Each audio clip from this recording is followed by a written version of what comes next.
You see that, fellas? Okay. I don't know, they're going to ask questions, but it might not be on the subject. It should be on the subject. Go ahead, ask on stem cells. On a separate subject. I'm shocked.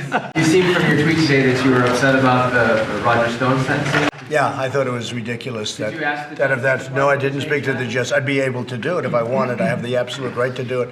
I stay out of things to a degree that people wouldn't believe, but I didn't speak to him. I thought the recommendation was ridiculous. I thought the whole prosecution was ridiculous.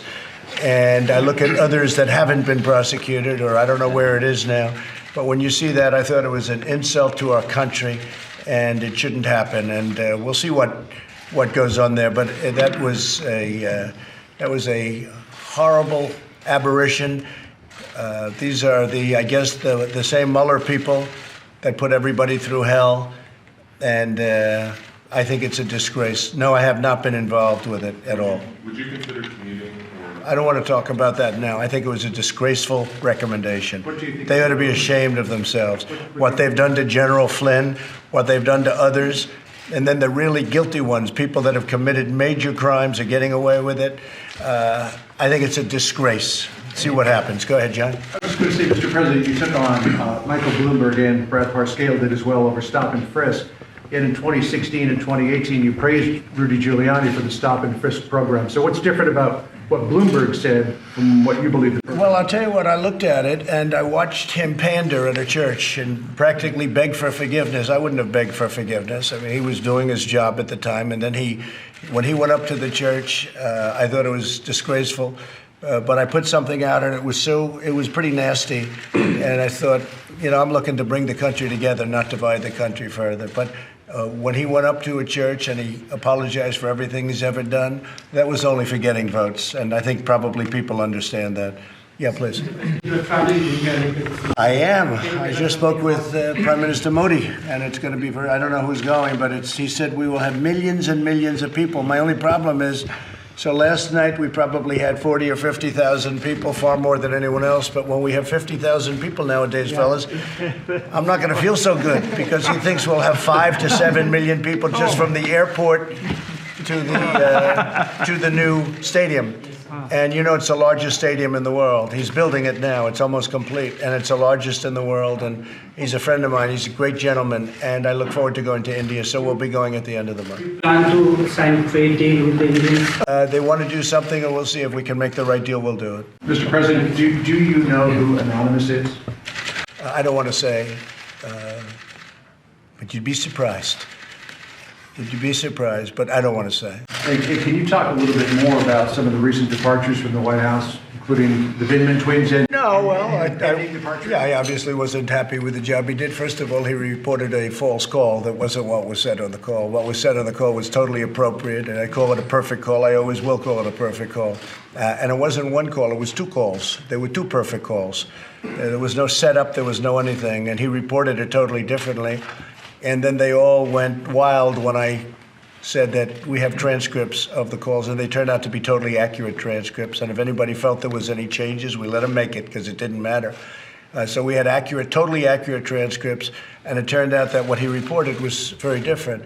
And also, when you look at Vindman's, the person he reports to, said horrible things, avoided the chain of command, leaked, did a lot of bad things. And so we sent him on his way to a much different location, and the military can handle him any way they want.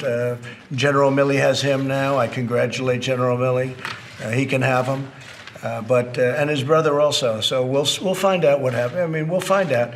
But he reported very inaccurate things. You understand that, John, when you look at his report and then when you look at what actually the exact words. Fortunately, I had the words, because otherwise we would have had a lot of people lying, and we were able to do it. So fortunately, we had transcripts of those calls. I think you guys all agree with that, right? Yes, wasn't it nice? After they said these horrible things and made up these horrible, horrible lies about what was said in the call, and then I said, here's the call. I had a transcript. If I didn't have a transcript, it would have been my word against their word.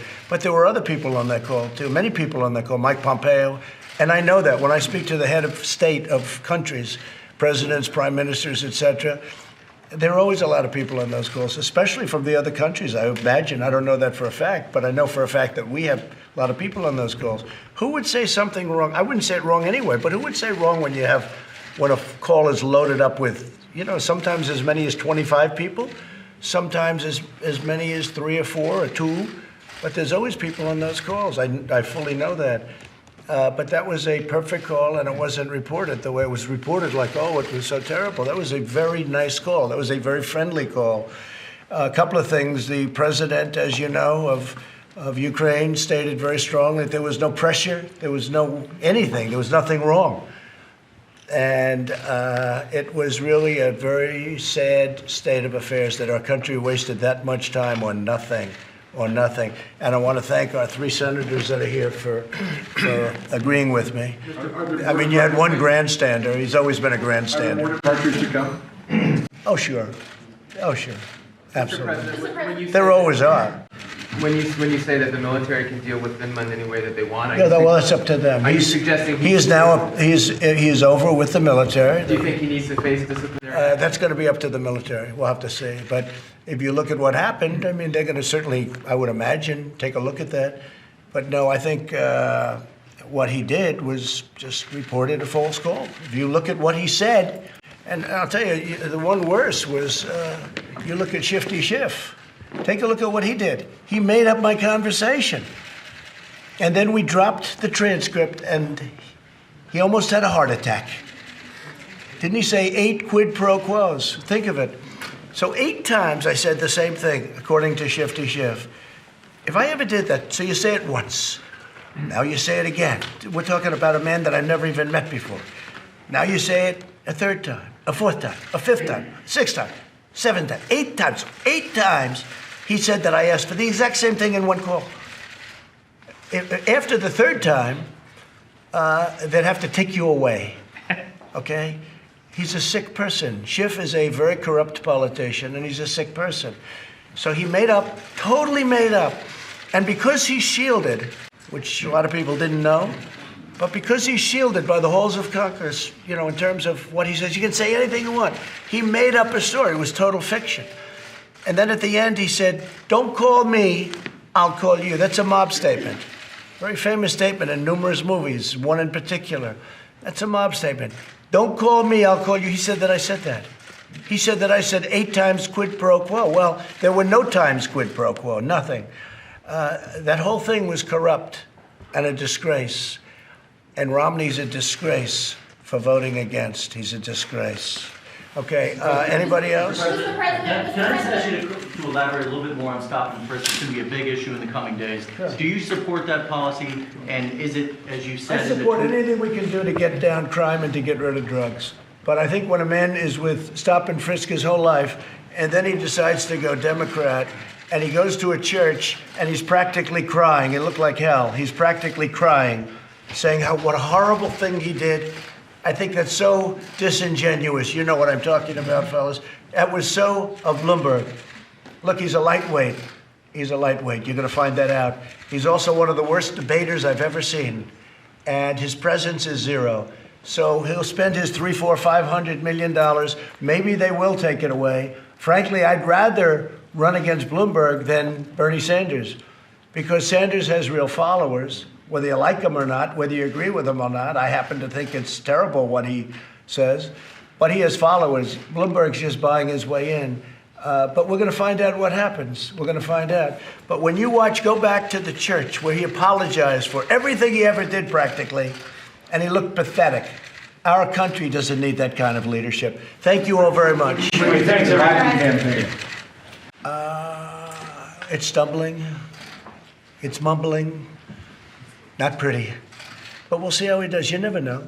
You never know. The only time you knew for sure was the Trump campaign. Trump was going to win. Do you think he could turn it around in South Carolina? He could always turn it around. I think it's not going to be easy.